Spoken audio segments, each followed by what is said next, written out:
भगवत्पादान्तिकम् वन्देऽहं श्रीगुरो श्रीयुतपदकमलं श्रीगुरुन् वैष्णवंश्च श्रीरूपं साग्रजातं सहगना रघुनाथान्वितं तं सजीवं साद्वैतं सावधूतं परिजनसहितं कृष्णचैतन्यदेवं श्रीराधाकृष्णपादान् सहगनललिता श्रीविशाखान्वितंश्च हे कृष्णा करुणा सिंधु दीनबंधु जगत्पते गोपीश गोपिकान्त राधाकान्त नमोस्तुते तप्त कांचन गौरांगी राधे वृंदावनेश्वरी वृषभानुसुते देवी प्रणमामि हरिप्रिये।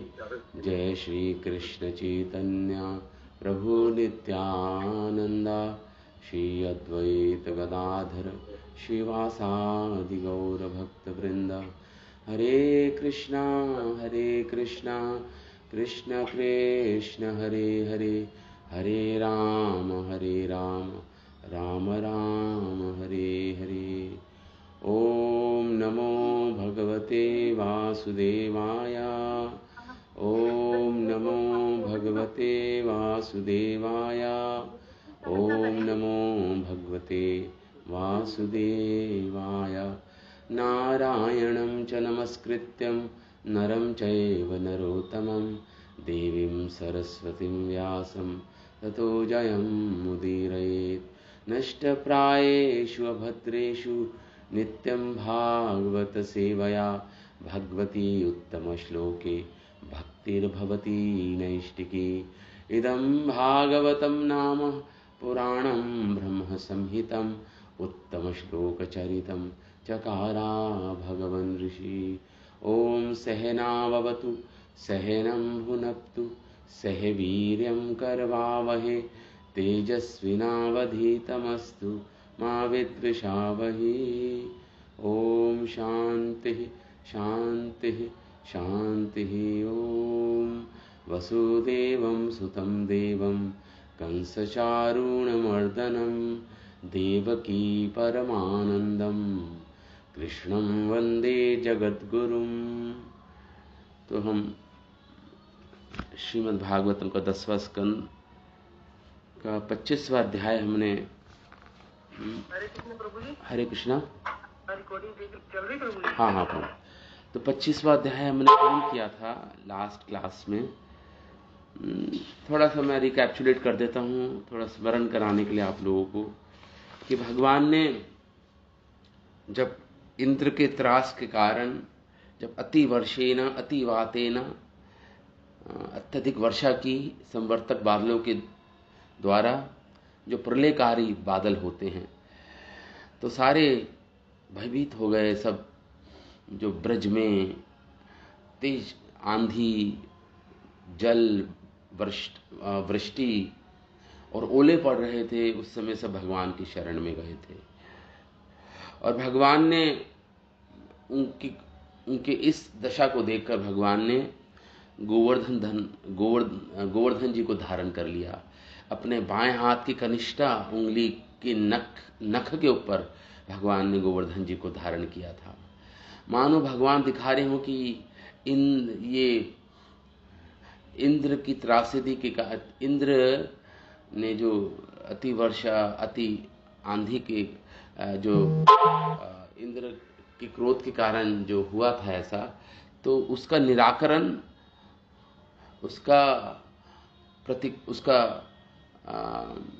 उसका उपाय तो मेरे बाएं हाथ का खेल है, मानो भगवान दर्शा रहे हों। तो भगवान ने बाएं हाथ में हस्त कमल पर अपने गोवर्धन जी को धारण कर लिया था। पूरे 7 दिन और 7 रात तक भगवान, उस समय उनकी आयु 7 वर्ष की थी, भगवान ने धारण किया गोवर्धन जी को। और जो महोत्सव बना, क्योंकि जब भगवान ने गोवर्धन जी को धारण किया तो नीचे पूरा समतल भूमि थी, बाहर तो अति शीत अति ठंड थी, ओले बरस रहे थे, वर्षा थी, नदियों का जल स्तर ऊपर हो गया था। लेकिन गोवर्धन जी के नीचे तो तापमान बिल्कुल ज़्यादा कम नहीं था, ज़्यादा नहीं था, बहुत सुंदर मतलब ताप वो था पूरा दृश्य गोवर्धन जी के नीचे। सभी उत्सव मना रहे थे सारे ब्रजवासी, और कृष्ण के साथ उनके उनके पिताजी नंद बाबा, भैया बलराम जी, इधर माता यशोदा रोहिणी खड़ी हुई थी कृष्ण के साथ साथ। कुछ आचार्य तो कहते हैं कि मानो वो नंद बाबा और बलराम जी कभी कभी सिर को टेक लेते थे गोवर्धन जी के नीचे अपने सिर को, और माता यशोदा कृष्ण का पसीना पूछ रही थी, कभी कभी माखन खिला रही थी उनको। भगवान के अनेक सखा कभी कभी कृष्ण का हाथ दबा रहे थे। तो इस प्रकार वो दृश्य था गोवर्धन जी के नीचे। और पानी की जो वर्षा हो रही थी वो ऐसे लग रही थी, शुकदेव गोस्वामी वर्णन करते हैं, मानो कोई छाता हो सुंदर, उस छाते में कोने कोने में मानो मोती लटक रहे हों, पानी की बूंदें जो टपक रही थी। भगवान की ऐश्वर्य शक्ति से, संहारक शक्ति से जब पानी की बूंदें नीचे टपकती तो वो सूख जाती, भगवान सोख लेते अपनी संहारक ऐश्वर्यमयी शक्ति से। तो इतना सुंदर दृश्य नीचे था। गोपियां श्रीमती राधा रानी तो पूर्ण रूपेण भगवान को कटाक्ष के रूप में देख रही थी, कोने नेत्रों के कोने से ही भगवान के दर्शन प्राप्त कर रही थी। सारे ब्रजवासी, बछड़े, गौएं सब कृष्ण को एकटक होकर कृष्ण के मुखारविंद का अमृत पान कर रहे थे। कृष्ण त्रिभंग ललित भगवान का रूप था, और एक हाथ में बांसुरी और दूसरे हाथ में गोवर्धन जी को भगवान ने धारण कर रखा था। ये सुंदर दृश्य सब एकटक होकर भगवान को निहार रहे थे और आनंद से प्लावित हो रहे थे, आनंद विभोर थे, आनंद के समुद्र में निमग्न थे सबके सब ब्रजवासी, सारी गौएं, बछड़े। तो ये दृश्य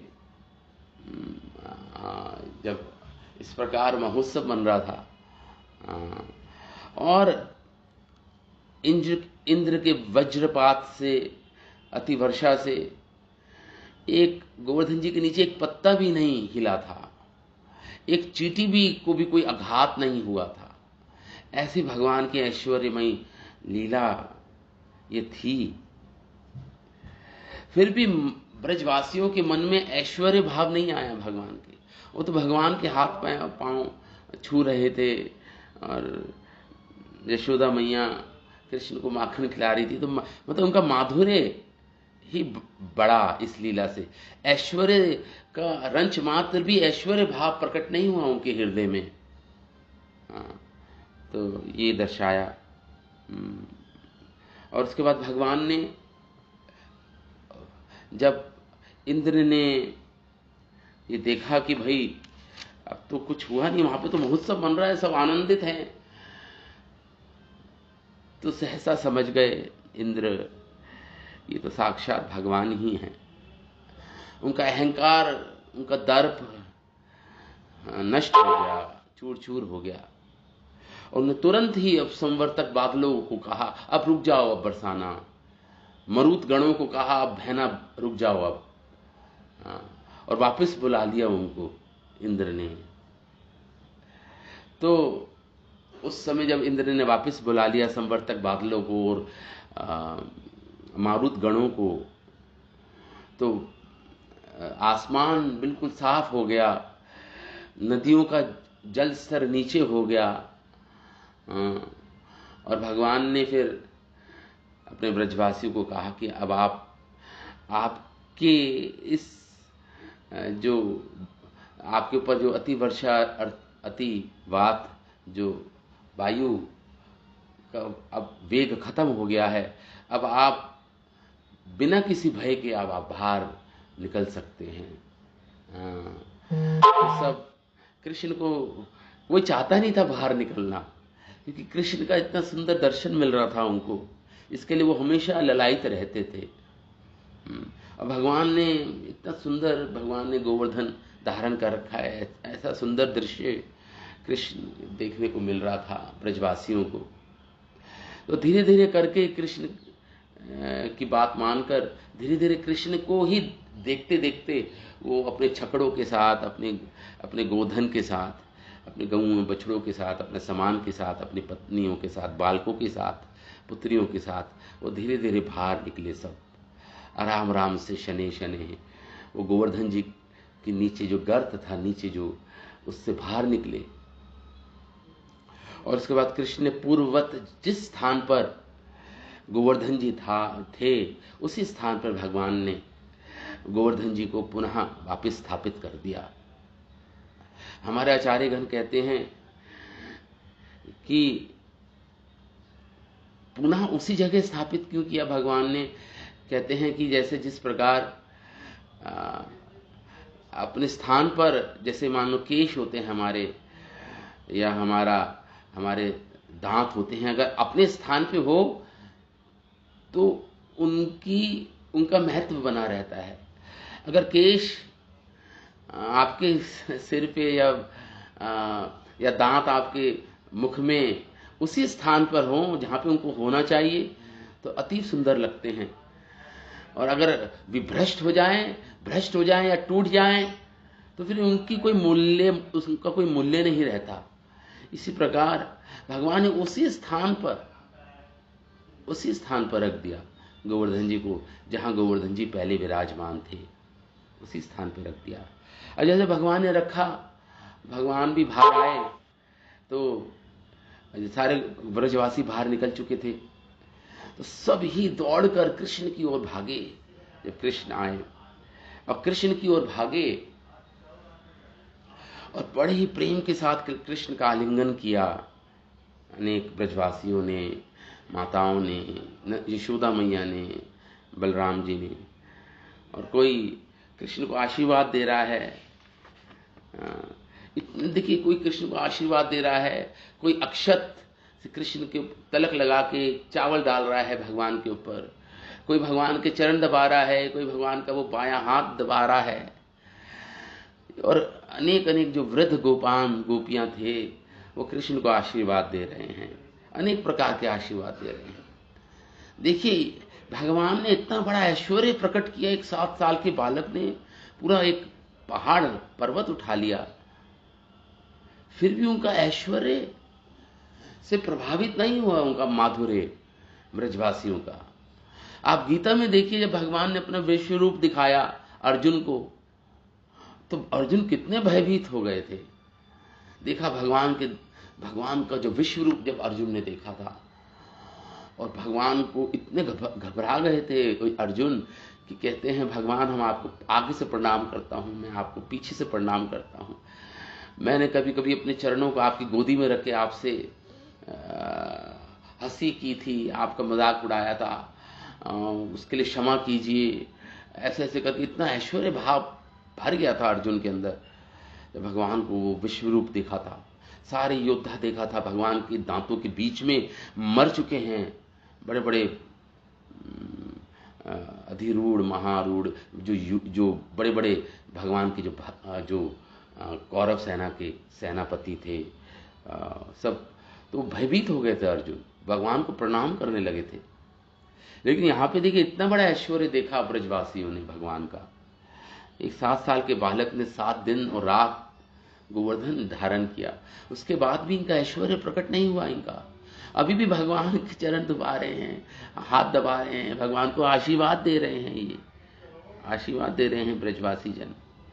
ये इनका प्रेम है ब्रजवासियों का, यही इनका प्रेम है ब्रजवासियों का। तो इस प्रकार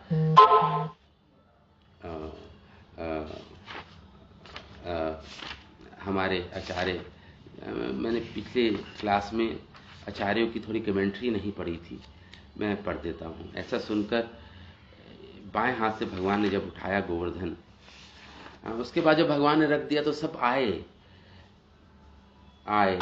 ब्रज ओक्सा प्रेम वेगा निभ्रता परिरंभणादि भी।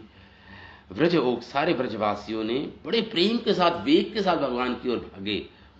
निभृत भरकर परिरम्मण भगवान का आलिंगन किया आदि भी, और अनेक प्रकार की भगवान की सेवा की।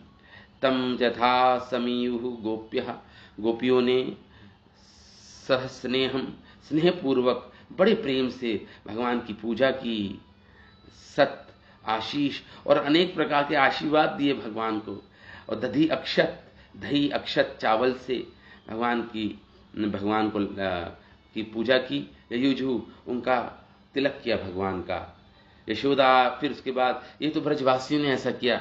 अब बता रहे हैं यशोदा मैया, फिर रोहिणी माता, फिर नंद बाबा, बलिनाम और बलराम जी सब देख रहे हैं। बलराम जी सोच रहे थे कि बलराम जी ने तो अनंत शेष हैं। बलराम जी तो अपने अनेक फणों पर अनेक ब्रह्मांड को धारण किए हुए हैं, उन्होंने अपना बल क्यों नहीं दिखाया उस समय।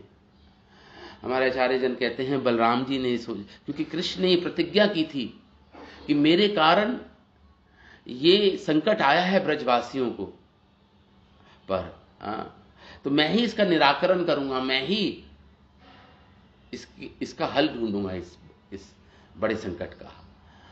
तो भगवान ने क्योंकि ये सोचा था, इसके कारण बलराम जी ने कुछ नहीं किया था उस समय। नहीं तो बलराम जी तो अनंत ब्रह्मांड को धारण करा हुआ है अपने शीशों पर, अनंत शेष ने के रूप में। और बलराम जी ने और भगवान बलराम जी कृष्ण को केंद्र बिंदु रखना चाहते थे इस लीला में। कृष्ण का माधुर्य और ऐश्वर्य प्रकट करवा रहे थे, इसलिए बलराम जी ने कुछ भी नहीं किया था इस लीला में।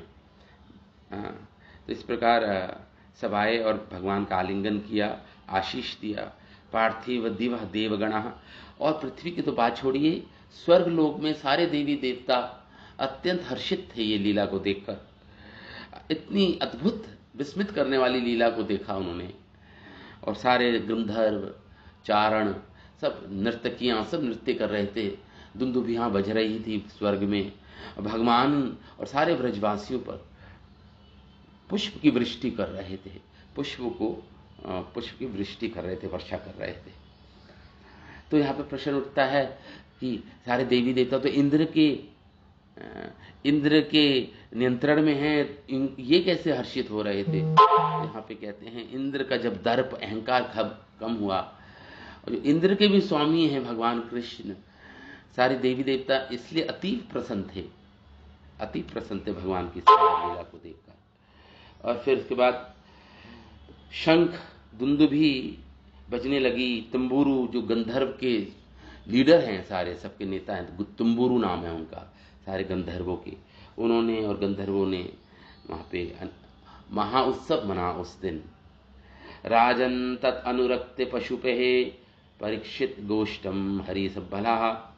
हे परीक्षित, उसका भगवान के प्रति अति प्रेम प्रकट करके भगवान और ये गोप सारे पशु पालन करने वाले सारे गोप भगवान को घेरे हुए थे, अपने ब्रज की ओर वापस जा रहे थे, सब भगवान को घेरे हुए। परिश्रित सघोष्टम हरि सबलः, सबल मतलब सबलः, बलराम जी के साथ वो भगवान हरि, इस प्रकार वर्णन कर रहे हैं शुकदेव गोस्वामी। सव्रजत युहु हरि सबलः, अव्रजम ब्रज में, युहु ब्रज की ओर जा रहे हैं। हृदय स्पर्शः, हृदय को स्पर्श करने वाली ये लीला जो इन्होंने अभी अभी देखी है, हृदय स्पर्श, हृदय को छूने वाली। तथा विधानी अस्य कृतानि, और अनेक लीलाएं भगवान की, स्पेशली जो अभी अभी लीला हुई है, गोवर्धन धरण की लीला जो हुई है, उसको गोपियां गा रही हैं, उस लीला को गीत के रूप में गा रही हैं, ब्रजवासी जन गा रहे हैं उसको। तथा विधानि अस्य कृतानि, लीलाओं की गोपिका मुदिता गायंती, ये गोपिकाएं बड़े प्रेम के साथ मुदिता आनंद के साथ गायंती, गान कर रही हैं, पान कर रही हैं भगवान की इस लीला का, स्मरण कर रही हैं। हृदय स्पर्शा, हृदय में गड़ गई है ये लीला। वैसे तो भगवान की अनेक लीलाएं उनके हृदय में हैं, प्रायः गायन ही करती थी वो, लेकिन जो ये गोवर्धन की लीला है ये तो अति प्रकृष्ट विशेष लीला भगवान की। तो आनंद के साथ सब लौट रहे हैं ब्रज में वापस। इस प्रकार हमारे आचार्य जन लिखते हैं कि श्री कृष्ण का वहां स्थित ब्रजवासियों का परम हर्ष से मिलन करते सुखदेव गोस्वामी भी प्रेम से, जब सुखदेव गोस्वामी जब वर्णन कर रहे हैं तो बड़ी प्रेम से विभल हो गए सुखदेव गोस्वामी भी। गायन करते हुए कहने लगे, गोष्ठ की रक्षा के लिए जिन्होंने गोवर्धन को धारण कर लिया था उन कृष्ण से सभी ब्रजवासी मिले, अथवा जिन्होंने गोवर्धन को धारण कर लिया था उन कृष्ण ने सभी ब्रजवासियों का आलिंगन किया।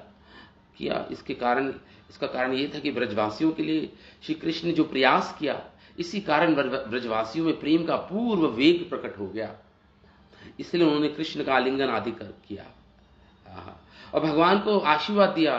भगवान का मस्तक को सूंघा, उनको चुम्बन किया, पैर पकड़े, पैर दबाए, बाईं हाथ को दबाना, श्री कृष्ण की उंगलियों को चटकाना, स्तुति करना भगवान की, श्रम और दुख के अभाव संबंधी प्रश्न आदि को समझना भगवान को, यह सब कार्य अपने अपने, कोई तो भगवान से बड़ा था गोपी, कोई भगवान समतुल्य था भगवान की आयु का, और कोई भगवान से छोटे थे।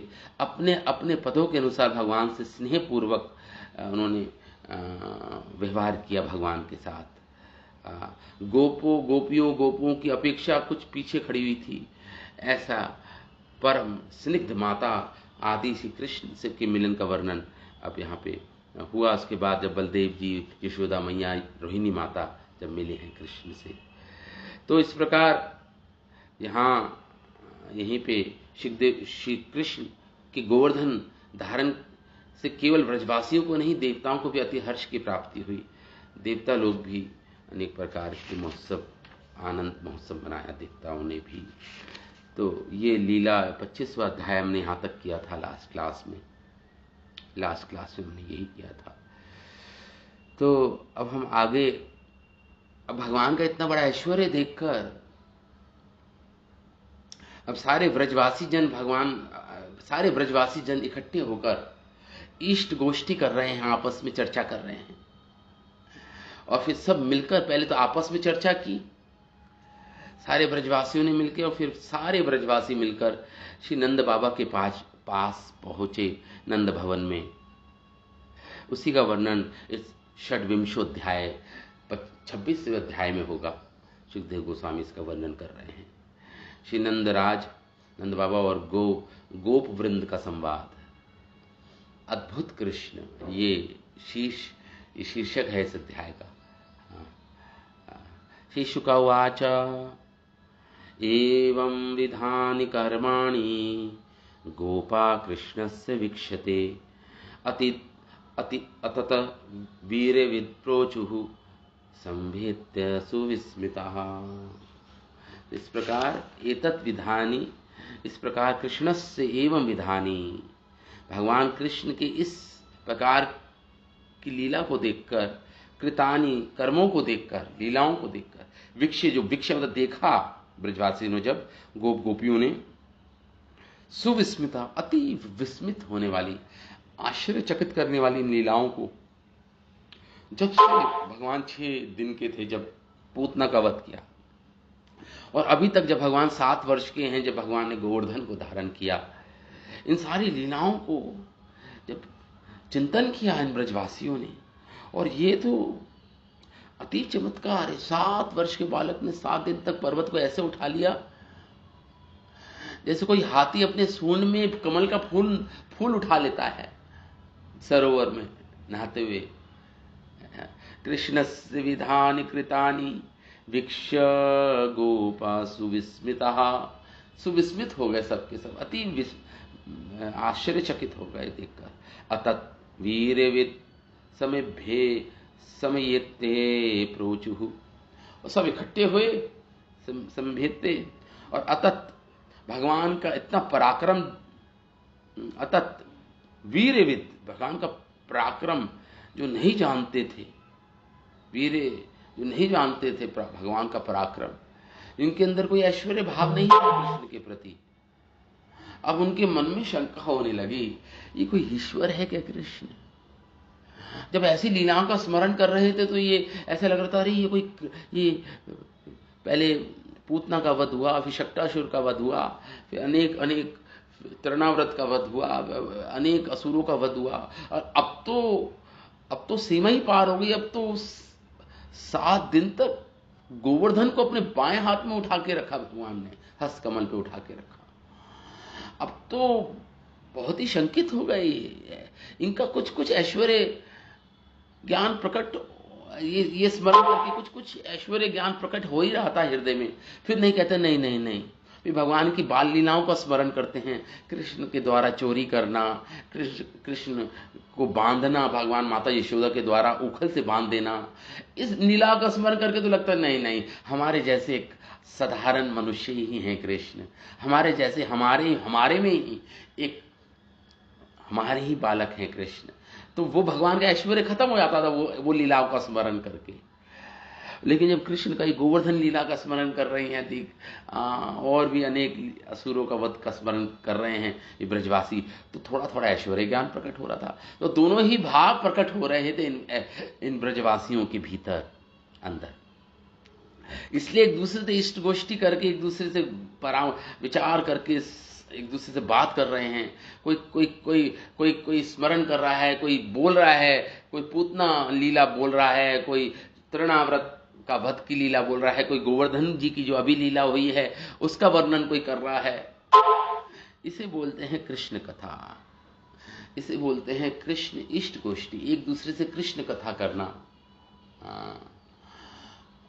मत भक्ता, भगवान ने गीता में भी तो बोला है, जब मेरे भक्त आपस में मिलते हैं तो इस प्रकार कृष्ण कथा करते हैं, एक दूसरे को कृष्ण के बारे में बताते हैं, कृष्ण के बारे में सुनते हैं। यही इसे बोलते हैं कृष्ण भावनामृत, भावित होना, अपनी चेतना को कृष्ण में लगाना। तो इस प्रकार सब इकट्ठे हुए, समभेदते, और प्रोचु को कहने लगे, नंद बाबा के पास आए हैं सबके सब। आगे बोल रहे हैं, बालकस्य यद एतानि कर्मण्ये अद्भुतानि वै, कथम हति अर्हसो जन्म ग्रामेषु आत्मा जुगुप्सितम। कह रहे हैं, वही यत एतानि बालकस्य, निश्चय ही ये जो बालक है, बालक अति अद्भुतानि कर्माणि, अद्भुत कर्म हैं, लीलाएं हैं इस कृष्ण की, असौ जन्म से। तो हम ये सोच रहे हैं सारे ब्रजवासी कि असौ जन्म ग्रामेषु कथम अर्हति आत्मजुगुप्सितम। तो अगर ये कोई देवता है, कोई ईश्वर है, तो हमारे बीच हम तो अतीव सामान्य वनवासी हैं, अनपढ़ लोग हैं, हमें कोई एटिकेट्स भी नहीं आते, हम तो साधारण ग्राम में रहने वाले ग्रामीण लोग हैं। तो भगवान ने फिर हमारे बीच में क्यों जन्म लिया? जुगुप्सितम, ये तो निंदा की बात है। वो ईश्वर अगर है कृष्ण, तो ग्रामेषु कथम अर्हति, हमारे बीच में क्यों जन्म लिया कृष्ण ने? आत्म जुगुप्सितम,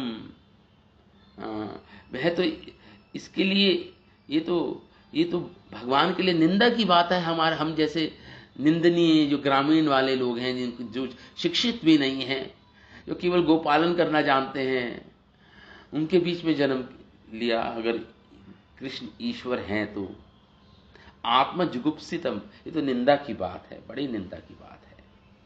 इस प्रकार बोल रहे हैं ये भगवान अनंत शक्ति का तो पता नहीं था हमको। वो इकट्ठे होकर नंद बाबा के पास गए और कह रहे हैं, इस बालक के जितने भी कर्म हैं सभी बड़े अद्भुत हैं, अलौकिक हैं। इसका हमारे जैसे गंवार ग्रामीणों में जन्म लेना तो इसके लिए बड़ी हल्की, बड़ा उचित नहीं है। जुगुप्सितम, निंदनीय है। कैसे उचित हो सकता है भला? कैसे उचित हो सकता है? इस प्रकार ये देखिए, ये सब सोच रहे हैं सारे ब्रजवासी जन। बाला गजराट पुष्करम, आगे बोल रहे हैं, या कह रहे हैं यहा सप्त ही हयनो बाला करे करेणे के न लीलया कथम विभ्रत गिरिवरम पुष्करम गजराज इवा। कह रहे 7, जब ये कृष्ण 7 साल के, सप्ताहयोनो बालक, ये बालक है। कर्णेन केन लीला, कह रहे यहाँ पे कि बाला गजराज, जो ये बालक, ये कृष्ण गजराट, जो श्रेष्ठ हाथियों जैसे श्रेष्ठ हाथी, पुष्करम मतलब कमल का फूल जिस प्रकार उठा लेता है हवा में अपनी सूंड से कमल का फूल तोड़कर सरोवर में, उसी प्रकार सप्ताह 7 दिन तक एकेन करेणा, एक हस्त पे 7 दिन तक इस बालक ने एकेन करेणा, कर मतलब हाथ, लीलया गिरिवरम कथम बिभ्रत, लीला पूर्वक गिरिराज को 7 दिन तक कैसे, कथम कैसे, कथम शब्द हर श्लोक में आएगा, कथम कैसे, विभ्रत धारण किया इसने, 7 दिन तक कैसे धारण किया इस बालक ने। जैसे गजराज अपनी सूंड पर कमल का पुष्प धारण कर लेता है तोड़कर, इस प्रकार इसने धारण किया एक छोटे से बालक ने। आगे स्मरण बोल रहे हैं सारी, तो केन नामिलितम इक्षणम पूतनया महोजसः पीतास्तनः स प्राणे कालनेवा वयस्तनु। और लीला का स्मरण करेंगे, 6 वर्ष का था, 6 दिन का था ये बालक। पीता स्तन स प्राणे, इसने पूतना का स्तन पान किया और दूध तो छोड़ो उसका प्राण भी पी लिए। जिस प्रकार कालेने व वयस्तनो, जिस प्रकार काल साधारण लोगों की आयु को हरता है, काल आयु को हर लेता है ना प्रतिदिन, काल हर क्षण आयु को हर रहा है हमारी, उसी प्रकार इसने, इस बालक ने जब 6 दिन का ही था तो पीता स्तनः स प्राणे, इसने पूतना का प्राण का पान कर लिया। हम तो सोचते थे कि ब्राह्मणों के आशीर्वाद से पूतना मर गई, ब्राह्मणों ने अनेक आशीर्वाद दिए थे कृष्ण को जब कृष्ण का जन्म हुआ था, और उसके आशीर्वाद के प्रताप से वो पूतना अपने स्वयं मर गई। लेकिन अब तो निश्चित है, अब तो हम पक्का इस बात पे हमें पूर्ण विश्वस्त हो गए, हम पूरा विश्वास आ गया कि यही इसी बालक ने उसके प्राणों को हरा है, ये कृष्ण ही उसके प्राणों को हरा है। इस प्रकार ब्रजवासी जन बोल रहे हैं, अब तो पक्का निश्चित हो गया हमें। पीता स्तन स प्राणे कालनेव व्यस्तनो हिंतु वदहा शयनस्य मायस्य चरणावुदक। 3 महीने का मायस्य मतलब 3 महीने का बालक शयन करते हुए इसने क्या किया, कह रहे हैं यहां पे स्तन तोकेन, इस बालक का होते हुए भी अक्षेणा, अपने बंद नेत्रों से अमिलित, अपने बंद नेत्र को बंद किया और बड़े भयंकर उस पूतना का प्राण के साथ स्तन को वैसे ही पिया जैसे काल शरीर की आयु को हर लेता, निगल लेता है, वैसे ही इसने हरण किया, निगल लिया पूतना के प्राणों को। हमें पक्का विश्वास हो गया है कृष्ण ही ऐसा किया, कृष्ण ही ऐसा किया। मायस्य, अब आगे बोल रहे हैं, ये ब्रजवासी बोल रहे हैं, सभी भगवान कृष्ण कथा कर रहे हैं, कृष्ण लीला का स्मरण कर रहे हैं, क्योंकि अभी इतने अद्भुत लीला जो देखी है उन्होंने, उनके हृदय में धस गई वो लीला, गोवर्धन की लीला इन ब्रजवासियों की हृदय में अंतर्हित हो गई पूर्ण रूप लेना। आगे बोल रहे हैं ये ब्रजवासी जन, तोकेन अक्षेण मिलितः महोजः, महाओजस पूतना का प्राण पी लिया। फिर कह रहे हैं मायस्य अधा शेना से चरणों तक। जब ये भगवान 3 महीने के थे, 3 महीने होने पर, हाँ 3 महीने, अभी 1 साल भी नहीं बीता था, कृष्ण जब 6 दिन के थे तो पूतना का वध किया। अब भगवान 3 महीने के हुए हैं, तो केन क्षीण, तो कह रहे मायस्य अधा शयन से, माता यशोदा ने, क्योंकि महोत्सव मन रहा था नंद भवन में, तो सब सब बहुत ही व्यवस्था करने में बड़े ही बिजी थी माता यशोदा। तो इसलिए बच्चे को छकड़े के नीचे रख दिया था, कृष्ण को, छोटे से 3 महीने के बालक को छकड़े के नीचे। तो कह रहे हैं मायस्य अतः छकड़े के नीचे शयनस्य, सोया हुआ बालक ने चरणों उदक हिंद। भगवान वो एक्चुअली वो छकड़ा नहीं, वो एक दैत्य था, दैत्य था, असुर था वो छकड़े के रूप में। उसके नीचे माता यशोदा ने रख दिया था भगवान को। तो चरणों उदक हिन्वतः, भगवान अपने पैरों को जैसे बच्चा उछालता है वैसे उछाल रहे थे। चरणों उदक हिन्वतः, उछाल रहा था बालक। रुदता प्रपद आहतम, रोते हुए भगवान ने प्रपद अपने पैरों के द्वारा आहतम, आहत की, थोड़ी सी आहत की, केवल छुआ हो छकड़े के नीचे निचले भाग को, आहतम।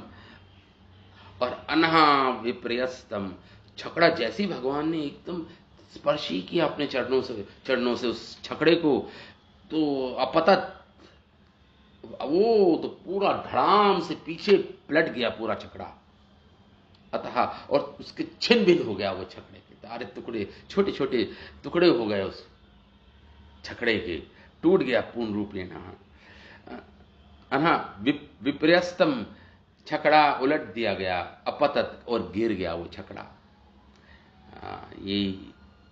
और फिर कह रहे हैं एकाहायन आसीन, और जब भगवान एकाहायन मतलब 1 वर्ष के थे, ये तो 3 महीने की बात हो गई, 1 वर्ष के थे भगवान, उसकी बात कर रहे हैं यहाँ पे अब ब्रजवासी जन। एकाहायन आसीनो ह्रियमाणो विहाय सह दैत्येन यस्त्रिणाव्रतम महन कंठा ग्रह अतुरम।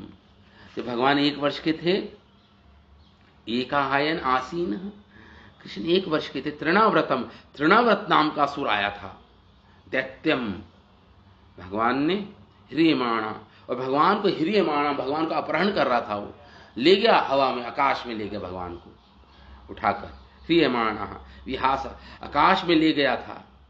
और भगवान ने क्या किया, कंठग्रहम, उसके गर्दन को, उसके कंठ को पकड़ लिया था भगवान ने, कंठग्रहम आतुरम, और बड़ी जल्दी से उसे अहन कर दिया, उसका वध कर दिया भगवान ने, उसका गला पकड़ के दबा दिया गले को भगवान ने, कंठाग्रहण आतुरम, बड़ी जल्दी से अहत उसको मार डाला था।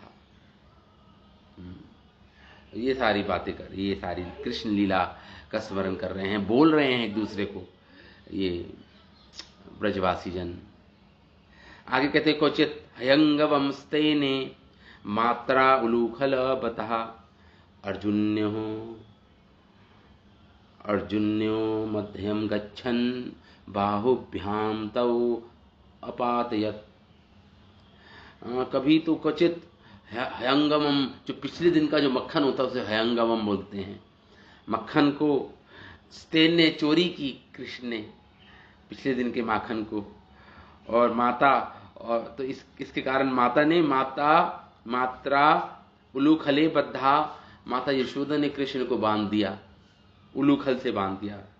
जब उलूखल से बांध दिया और अपने काम में व्यस्त हो गई माता, उसके बाद अर्जुन ने मध्य गच्छन, दोनों बड़े महान बृहद वृक्ष, बड़े वृक्ष ऊंचे, अर्जुन के वृक्षों के बीच में जाकर भगवान ने बाहुभ्याम, अपनी भुजाओं से, तव अपातयत, दोनों को उखाड़ दिया। भगवान अटक गए, छीका जो था उलूखल था वो अटक गया बीच में, भगवान ने और थोड़ा सा झटका दिया, आगे बढ़े भगवान, तो दोनों धड़ाम से नीचे, दोनों वृक्ष नीचे गिर गए, और उनका उद्धार किया भगवान ने। 2 वृक्षों को, 2 वृक्षों में 2 देवता प्रकट हो गए जिन्होंने कृष्ण की स्तुति की। इस प्रकार ब्रजवासी बोल रहे हैं एक दूसरे से। स राम बालके वृत्त वत्सां संचारयन् वने, और एक बार तो बलराम जी के साथ एक वन में जो भगवान बत्सान, बछड़ों को लेकर चराने के लिए भगवान वन में गए, और हंतु कामम बकम दौर्भ्याम मुखता अरिम अपाटयत। कृष्ण ने उस हंता कामम जो इच्छा लेके आया था, कृष्ण की हत्या करने की इच्छा लेकर जो आया था, हंता कामम बकम बकासुर को, जो बतख के रूप में आया था, पक्षी के रूप में आया था, बकासुर को दौर्भ्याम अपने दोनों हाथों से मुखता हरिम अपाटयत, दोनों हाथों से उसके दोनों जो चोंच थी, दोनों ऊपर की और नीचे की चोंच को भगवान ने पकड़ के दो हिस्से कर दिए उस बकासुर के। कपित्थानी न पातयत, तो गिरा दिया, उसको मार डाला भगवान ने। फिर कह रही है रासभदित्यम च तत् बंधून हत्वा परिक्वः। और धेनुकासुर की बात कर रही है यहां पे। जो धेनुकासुर था वो आया था, दैत्य था, और उसके भाई बंधु उनको भी मारा भगवान ने।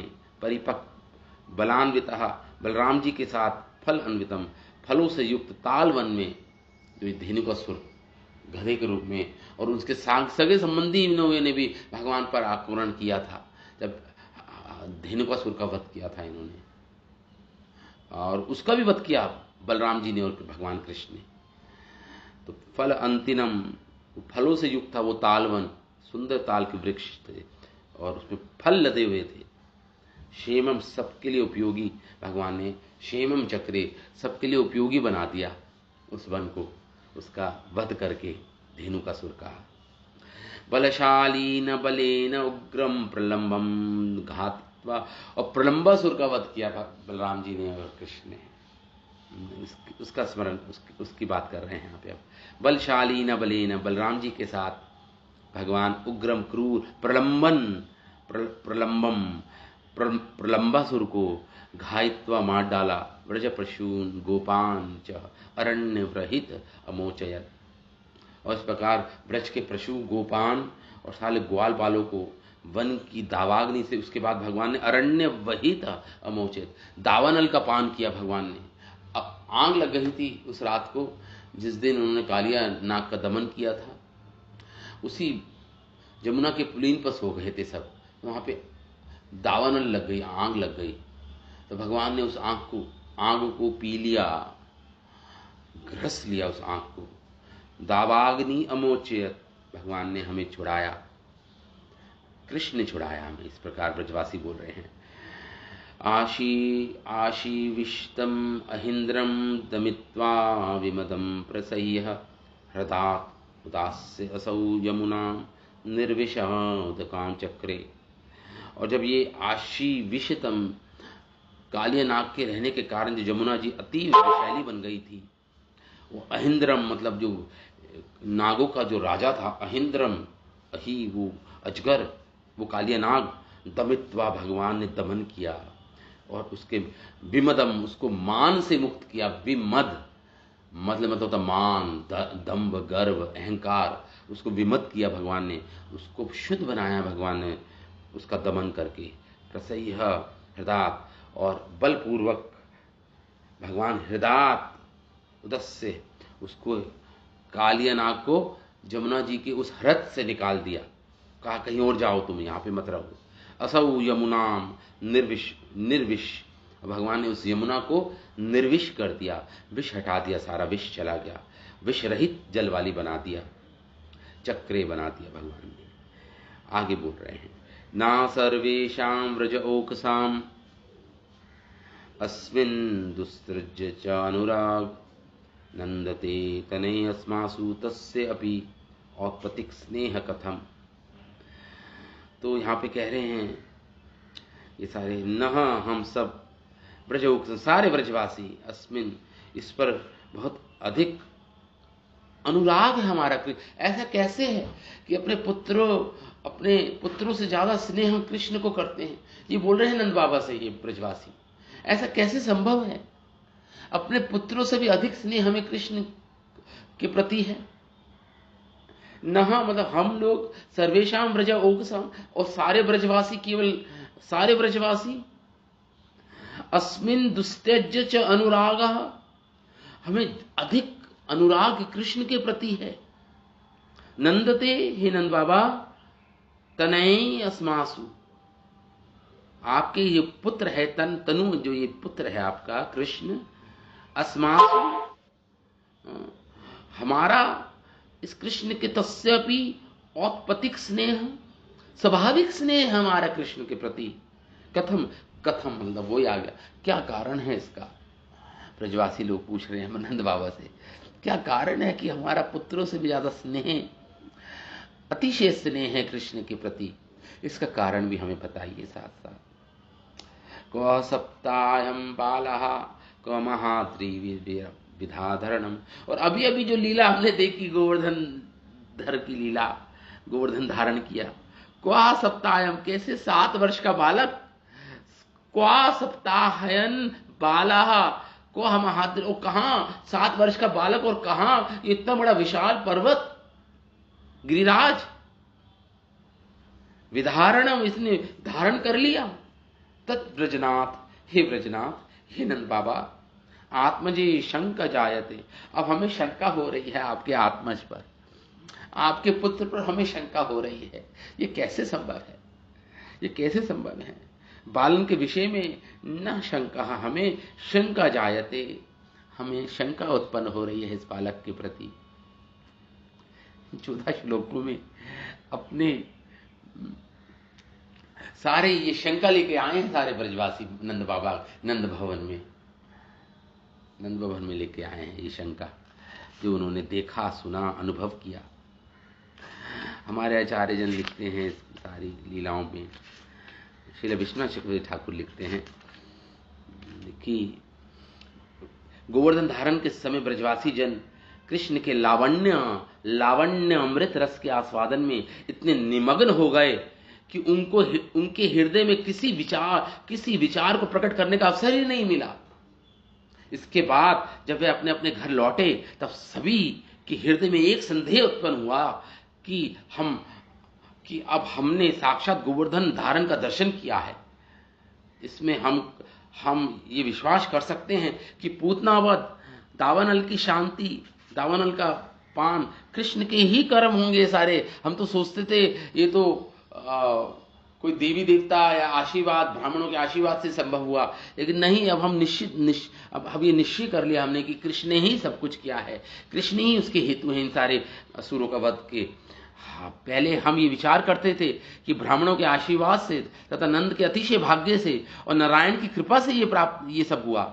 इस बालक में नारायण के आवेश के कारण ही अद्भुत कार्य संपादित हुए, परंतु ये वितर्क हमने व्यर्थ ही किया। वस्तुतः 7 वर्ष के इस बालक के द्वारा 7 दिन तक गोवर्धन धारण करना, इसकी मनुष्यता का निषेध कर इसको परमेश्वर का, मानो कोई परमेश्वर है, इसका बखान कर रही है ये लीला, तो कि मानो कोई बहुत बड़ा ईश्वर है, परमेश्वर है। हम पहले तो कुछ और सोचते थे, अथवा हम तो संसारिक ग्राम्य गोपगण हैं, हम जैसे पिता, चाचा, मामा आदि के लाड़ चाव में ये कन्हैया प्रफुल्लित हो जाता है तथा लाड़ न करने पर ये विकल गुस्सा हो जाता है। इस प्रकार इसे भूख लगती है, प्यास लगती है, दही दूध की चोरी करता है, दंभित हो जाता है, झूठ बोलता है, प्रलाप, बछड़े और गऊओं को चराना आदि सामान्य के कार्य दिखते हैं, तो हमें लगता है परमेश्वर कैसे हो सकता है, ये कैसा परमेश्वर है? यदि ये परमेश्वर होता तो ये कार्य कैसे संभव होते? अतः इस प्रकार इन गोपों ने कृष्ण की उस परमेश्वरता का निषेध कर नर रूपता का ही प्रतिपादन किया और अंत में वास्तविक तत्व को समझने के लिए असमर्थ हुए। तो उन्होंने मन ही मन ऐसा विचार किया, अब तो महाबुद्धिमान श्री ब्रजराज श्री नंद बाबा से पूछकर हमारी शंका जाएगी। इसलिए श्री नंद बाबा की चौपाल पर आकर पूछते हुए बोले, एवं विधानी, इस बालक के गुण और कर्म तो बिल्कुल प्राकृत बालक जैसे हैं, परंतु यदि ये ईश्वर होता, हम ग्राम्य जनों के बीच में जन्म क्यों मिलता? अगर ये ईश्वर होता तो क्यों हमारे ग्रामीण वासियों के बीच में जन्म लेता?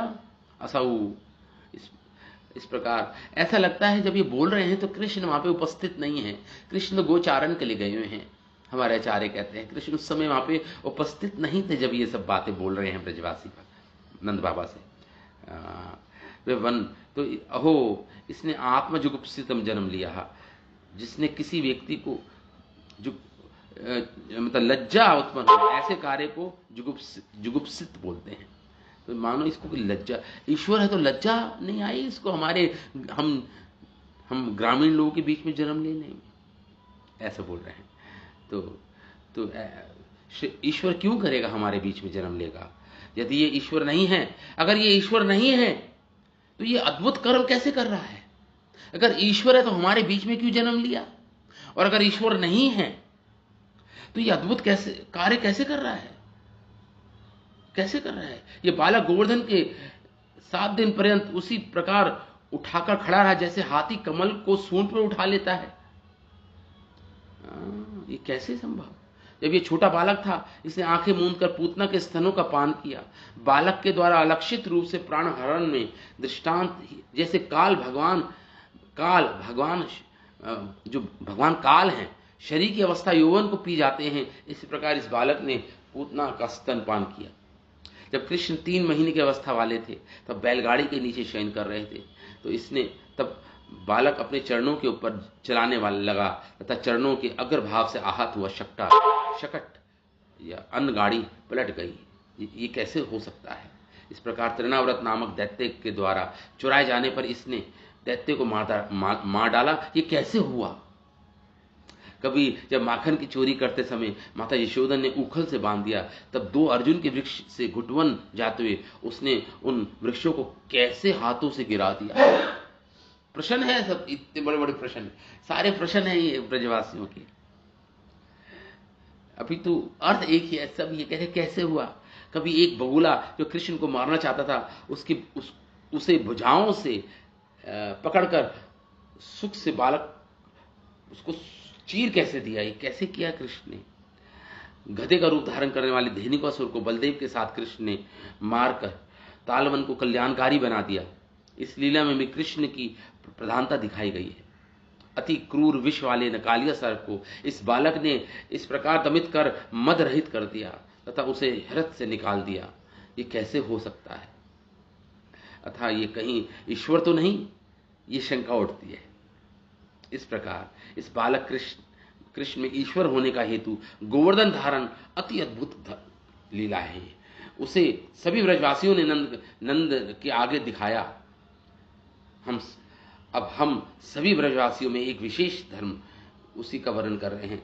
तुम्हारा पुत्र यद्यपि हमारा पुत्र नहीं है, फिर भी हमारा जो प्रेम है, सभी का बालक में जन्मजात प्रेम दिखता है। जब से कृष्ण पैदा हुआ है, जन्म हुआ है, जब से जन्मजात प्रेम है हमारा, अपने पुत्रों से भी ज्यादा तुम्हारे पुत्र के प्रति। ये प्रेम वात्सल्य भाव हम गोपों का ही नहीं, अभी तो साख्य भाव वाले बालकों का भी है। इस प्रकार अन्य जाति वाले मृग, पक्षी, स्त्री पुरुषों का भी ऐसा ही प्रेम है कृष्ण की तरफ। ये प्रेम प्रतिक्षण बढ़ रहा है। ऐसा नहीं कि एक स्तर पे रहता है, प्रेम प्रतिक्षण बढ़ रहा है। ये प्रेम कृष्ण की तरफ, ये प्रेम प्रतिक्षण बढ़ता हुआ नव नमायमान, नया नया लगता है, अनुराग दिखता है। ये दुस्तज जन्म काल से ही हमें प्राप्त, ये जब से कृष्ण का जन्म हुआ है, जब से ही ये हम ऐसा अनुभव करते हैं।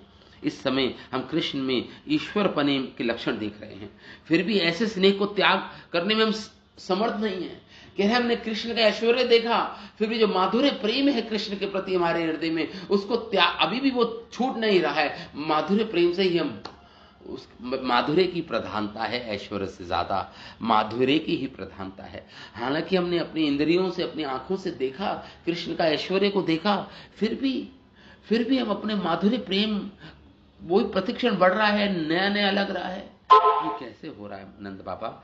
हम शंका है हमें, ये कैसे संभव हुआ? इन सब की तुलना में परमात्मा अत्यंतिक प्रेमास्पद होता है, इसलिए ये कृष्ण परमात्मा ही हमें प्रतीत होता है। केवल मनुष्य होने पर ऐसा होना संभव नहीं, ये प्रतीत होता है, ये भाव हुआ।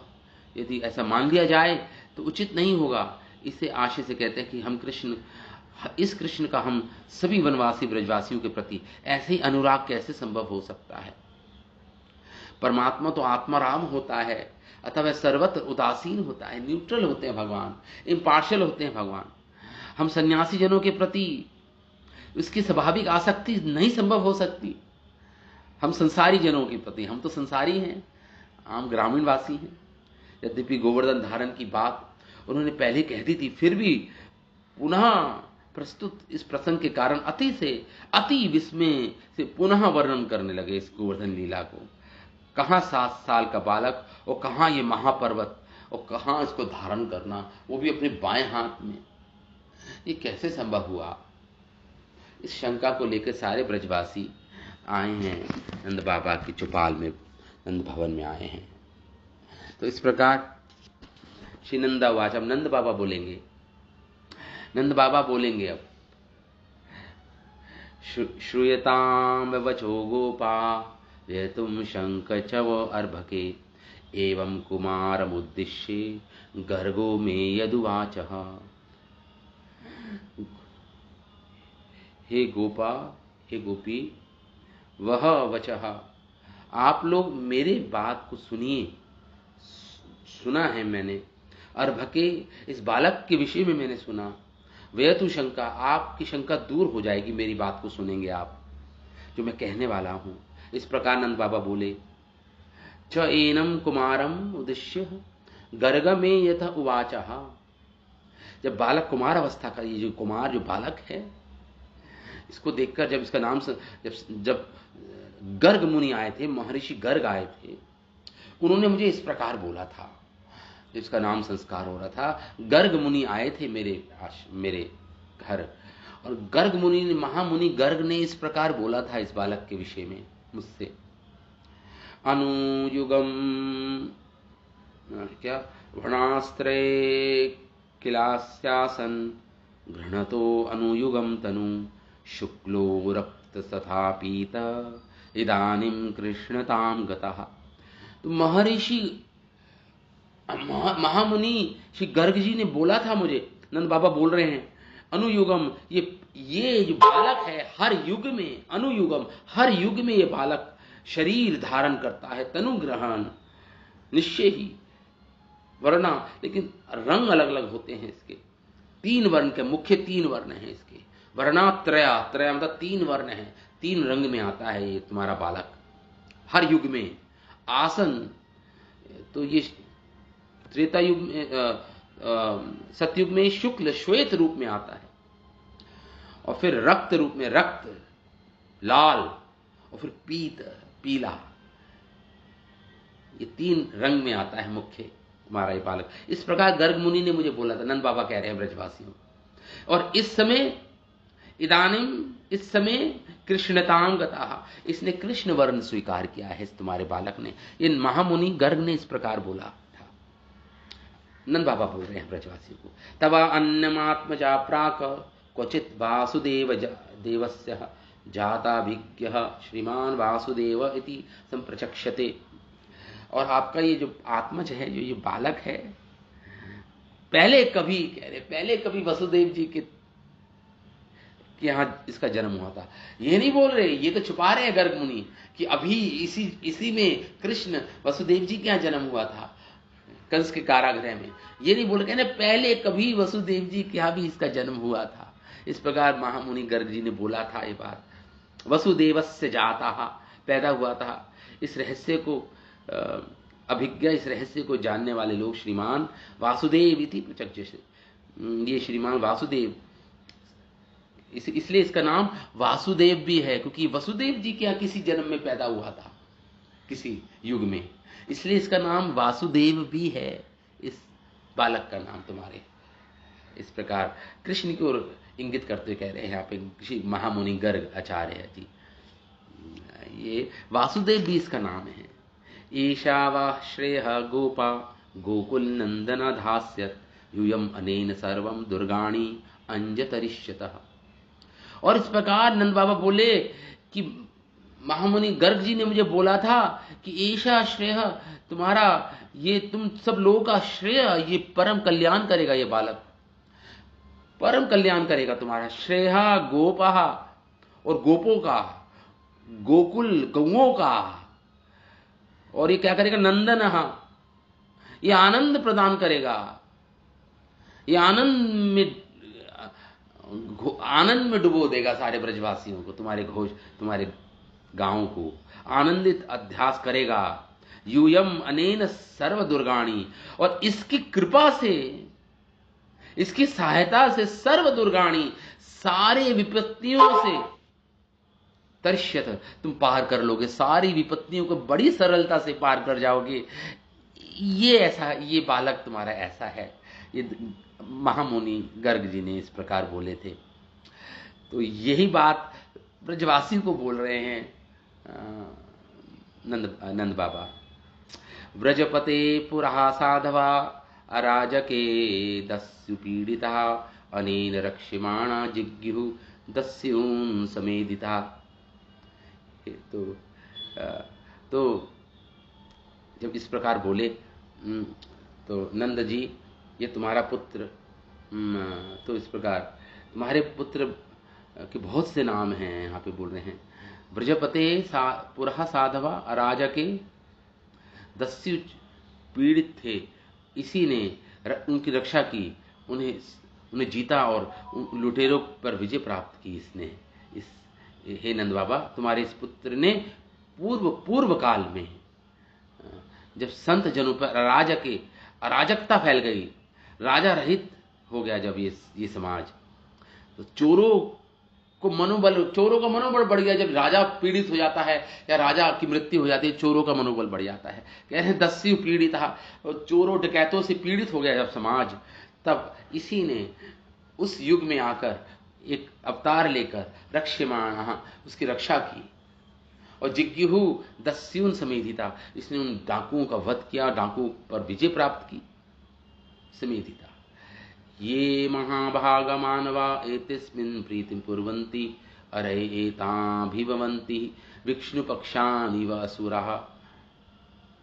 तो हे नंद बाबा, हे भाग्यशाली, मानवः एतस्मिन् प्रीतिं कुर्वन्ति, ये मनुष्य रूप में प्रेम करते हैं, और एतान और अरे मतलब शत्रुओं को अभिभवन्ति पराजित करते हैं।